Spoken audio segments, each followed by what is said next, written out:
आइए हम लोग सीखते हैं माइक्रोसॉफ्ट वर्ड। माइक्रोसॉफ्ट वर्ड में किस प्रकार से कार्य किया जाता है। तो जैसे यहाँ दिखाई दे रहा है, ये माइक्रोसॉफ्ट वर्ड में ये नया पन्ना लिया गया है।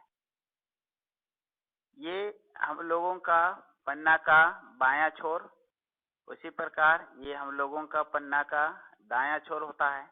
इसी प्रकार नीचे में दिखाई दे रहा है, नीचे का बायां छोर और ये पन्ना का दायां छोर। जनरली जितना भी टाइपिंग होता है माइक्रोसॉफ्ट वर्ड में, चिट्ठी वगैरह सब A4 साइज में होता है। इसलिए हम लोगों को सबसे पहले ध्यान रखना है, पेज लेआउट में जाने के बाद साइज को हम लोग को A4 कर लेना होगा, A4। दूसरा ध्यान क्या रखना होता है कि जैसे यहाँ पर होम में सबसे पहले हम लोग को डिसाइड कर लेना है पेज लेआउट में जा करके कि हम लोग ड्राफ्टिंग जो कर रहे हैं वो हमारा चौड़ा पन्ना में ड्राफ्टिंग के लिए ऑर्डर किया गया है या फिर लंबा पन्ना में। अगर कॉलम का संख्या ज़्यादा है या फिर हम लोगों को चौड़ा पन्ना में ड्राफ्टिंग करने के लिए ऑर्डर किया गया है, तो ओरिएंटेशन में जाने के बाद लैंडस्केप हम लोग कर लेंगे यदि चौड़ा पेपर में ड्राफ्टिंग कर रहे हैं तो। और अगर सीधा पन्ना में ड्राफ्टिंग कर रहे हैं तो हम लोग को पोर्ट्रेट में कर लेना है। अगला हम लोग को ध्यान रखना होता है, फ़ॉन्ट हम लोगों को यहाँ पर होम में ही दिखाई देता है। ये फ़ॉन्ट हमारा हिंदी फ़ॉन्ट यहीं से लेना होता है। जनरली चिट्ठी सब टाइपिंग में कुरुति देव 10 का प्रयोग किया जाता है, जिसमें ये डिजाइन हमारा कुरुति देव 10 का है। साइज जो है हम लोगों को 14 से 16 का साइज रख लेना होता है। अगर पेज में वर्ड जब अगर एडजस्ट नहीं होता है तो उसको हम लोगों को 14 में कर लेना है।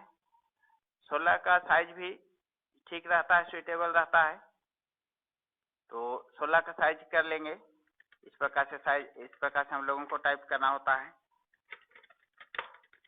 इंग्लिश टाइप करना रहे तो हम लोगों को यहाँ पर फ़ॉन्ट में एरियल फ़ॉन्ट छाट लेना है, या ये सभी चिट्ठी में टाइप होता है, ये सब फ़ॉन्ट भी आप लोग ले सकते हैं।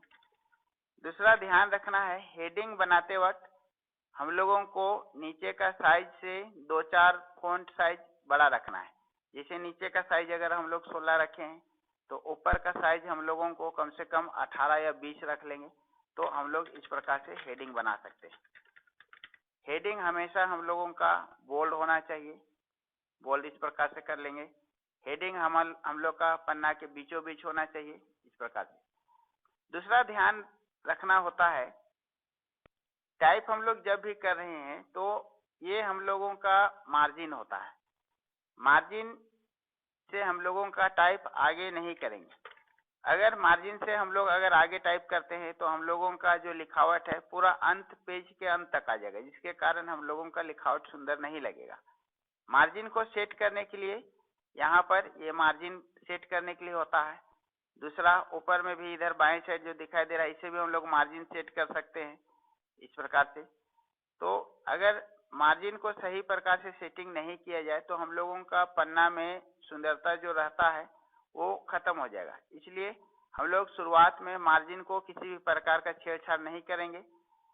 दूसरा ध्यान रखना है, हम लोगों को काम करते वक्त हम लोगों को जैसे इस जगह पे बहुत बच्चों को मैंने देखा है, इस जगह पे जैसे खत्म हो गया सब तो वे इंटर मार देते हैं। इस प्रकार से टाइप करते हैं। टाइप होने के बाद फिर यहाँ पर खत्म हो गया, फिर वे इंटर मार देते हैं इस प्रकार से। तो यहाँ पर ध्यान रखना है कि जब भी कंटिन्यूअस जहाँ पर लिखावट होता है, जैसे यहाँ पर कंटिन्यूअस लिखावट है तो वहाँ इंटर नहीं मारेंगे, डायरेक्ट हम लोग टाइप करते चलेंगे, ऑटोमेटिक वो एडजस्ट होते जाएगा। इस प्रकार से हम लोग को करना है। दूसरा ध्यान रखना है, जैसे टाइप अगर कर रहे हैं तो हम लोगों को दिखाई देता है यहाँ पर गैपिंग, जैसे यहाँ पर बीच में आप लोग देख सकते हैं यहाँ पर गैपिंग दिखाई दे रहा है। इस गैपिंग को हम लोगों को लाइन स्पेसिंग से कम करना होता है। जैसे ये दिखाई दे रहा है लाइन स्पेसिंग का डब्बा, यहाँ से हम लोग रिमूव स्पेस आफ्टर पैराग्राफ कर देंगे तो हम लोगों का लाइन का स्पेसिंग यहाँ पर कम हो गया।